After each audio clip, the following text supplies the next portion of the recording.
You should have let me die in the fire." The words slide from her lips like frost across a mirror, soft, precise, deadly. They aren't broadcast from a podium, nor screamed through the veins of national radio. They're whispered into a camera, close range, the kind of intimacy reserved for confessions and executions. The nation hears it, and within 24 hours, 67 suspected traitors hang in the town squares of a silenced empire, eyes bulging, feet bare, faces twisted into a mockery of serenity. No further orders were needed. She is Yunyun, General Secretary, Supreme Commander of the Red Crimson Army. She governs from beneath the Siberian ice, in a lead-lined bunker so deep the ground itself groans. Fortress number 17, her sanctuary, her throne, her echo chamber of ghosts. But before the crimson banners, before the armies of voiceless zealots, before the silence devoured every song on the wind, she was a girl, a child of filth and gray. Born beneath a sky the color of soot, in the chemical corpse of a town called Krasnogorod, Yunyun came into the world too quiet, too red-eyed, too wrong. The midwife who caught her whispered devil blood beneath her breath and refused to look her in the eyes. Her father, a broken chemical engineer, walked into a vat of factory runoff 2 years later. Her mother hanged herself using her daughter's uniform sash when Yunyun turned 7. There were no screams, just the sound of a chair tipping over and the soft creak of rope biting flesh. She stopped crying soon after. At the Soviet Children's Academy of the Gifted, silence was a sin. Confidence was the currency, cruelty the language. The children there weren't students. They were wolves. Sharpened teeth wrapped in uniforms, bred by commissars and executioners. Yunyun was the runt, meek, slow to speak, fragile. They called her cursed blood. They tripped her in hallways, spat in her food, scribbled traitor on her desk in pig's blood. Once, they stripped her naked during lunch, tied her arms behind her back, and made her beg for her clothes in front of the faculty. No one stopped them. But Yunyun watched. She cataloged pain like a scholar, filing every act of humiliation away in the quiet cathedral of her mind. She studied how cruelty passed hands like currency, how envy took root, how one lie, well-placed, could turn friend against friend. She didn't scream. She didn't run. She endured. And then she set fire to the dormitory. 3 girls died. Anna Droznova, the one who had pushed her down the auditorium stairs, was found fused to a radiator, her mouth open in silent agony. The investigators blamed the old wiring. Yunyun blamed nothing. She stood outside in the snow, her crimson eyes reflecting the flames, whispering each of their names in order of how they screamed.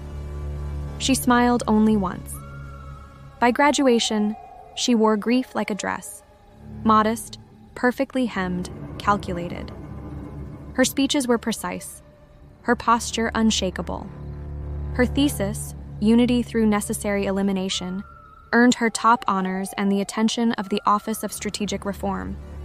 She was 17. She had taken her first step toward dominion. Moscow, 1962. A city choked on paranoia and the smoke of its own history. Buildings stood like mausoleums. The streets wept with rust and forgotten names. Yunyun's new home was a windowless square with 2 pens and a dead plant. No one noticed her. That was her power. She spoke little, listened much, and by night, she became the whisper behind the paranoia. She forged letters that turned husbands into murderers. She planted rumors that sent officers to their knees in grief. She understood fear better than the psychologists who studied it, and she used it like a scalpel. Did you know Comrade Ivanov voted against your promotion? Strange that Comrade Belinsky always has access to the restricted files. You should check your phone line. Someone else may be listening. She never yelled. She never threatened. But those she spoke to, they didn't last. One hung himself using his own tie. Another walked into traffic, sobbing. The third clawed his own eyes out after weeks of sleeplessness, muttering Yunyun's name between screams. From the broken and the brilliant, she forged a secret circle, the Crimson Circle. Scientists disillusioned by stagnation, soldiers burned by politics, all bound together under one belief: the party was diseased, and Yunyun was the cure. Chairman Dmitry Volchenko suspected her. He always had. He feared her calm, feared her stillness. But fear wasn't enough to stop what came next. The bombing occurred during a children's ballet performance. Yunyun survived, limping from the wreckage, carrying a scorched, lifeless girl in her arms. The blood wasn't hers. The image was enough. Within hours, she was hailed a martyr. Within days, a symbol. Wrapped in bandages, eyes trembling, she spoke of cleansing, of vigilance, of rebirth. And within a month, Volchenko was found in his study, a bullet in his brain, a smile carved into his face. Yunyun rose. She did not walk, she did not run. She ascended. The Red Crimson Army followed. 10 years later, the world is a tomb. Cities renamed for party virtues. Streets cleaned by drones that incinerate graffiti and blood alike. Children raised under the Crimson Doctrine, a curriculum of obedience, self-denial, and mathematical precision. Silence is not requested, it is required.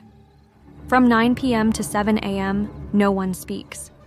Those who do are audited.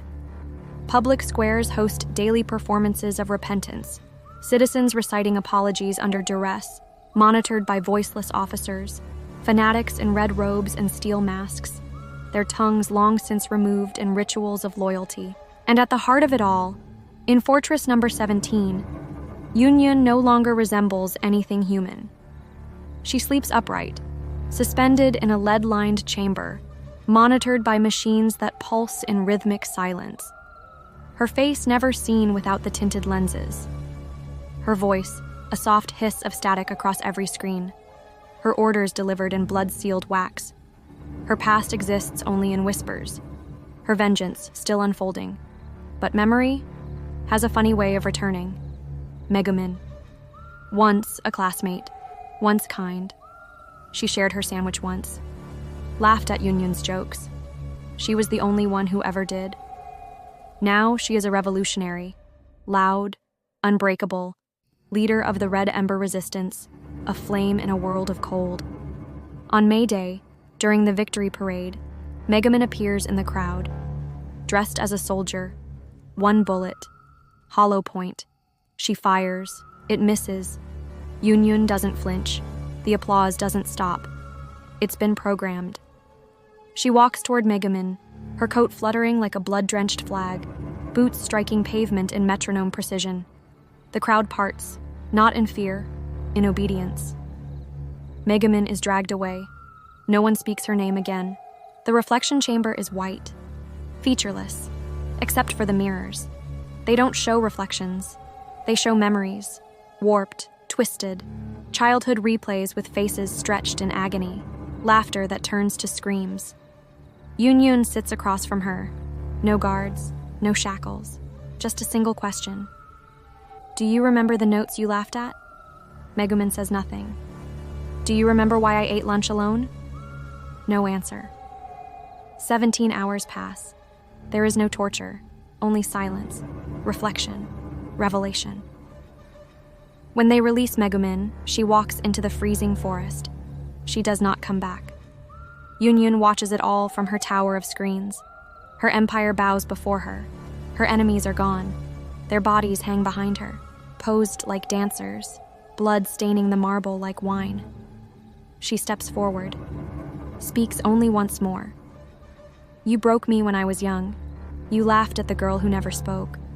Now I will be the silence that breaks you all. She lifts her hand. Every screen across the world fades to black. And then, nothing.